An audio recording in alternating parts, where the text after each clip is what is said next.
Природата ни дава, но и ни зема. Како и колку ќе се грижиме за неа, исто толку и таа ќе се грижи за нас.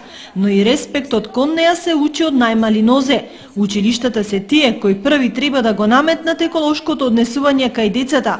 Основното училиште Гоце Делчев од денес има свој екоден кој треба да биде промоција на сето она што учениците ќе го сработат како зелена активност во текот на целата година. Денес од секој агол на училиштето се упатуваа пораки, но најмногу од настапите на децата кои облечени во екоматеријали презентира се што е поврзано со зелениот свет. На овој ден се реализираа низа активности во училиштето со почеток од 7 часот наутро. Се собираше стара хартија, 5 амбалажа, стари батерии. Потоа следуваше во соработка со Go Green и со Еко Тим Исток, Организацијата за заштита на природата и животната средина. Следуваше презентација за штетноста на старите батерии.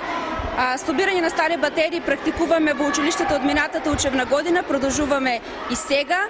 На свој начин кон одбележувањето на денот се приклучи и Сдруженијето Еко Тим Исток.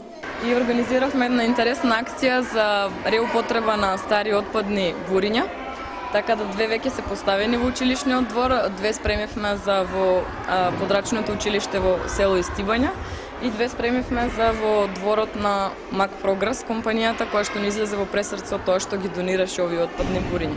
За крај од овој убав настан, учениците подготвија и домашни сладки за родителите кои имаа своја продажна цена. Некои има купени, некои се подготвени. Некои се купени, а некои се готови. Профитот од продажбата на пластичните шишиња и сладките ќе биде искористен во упремување на училниците.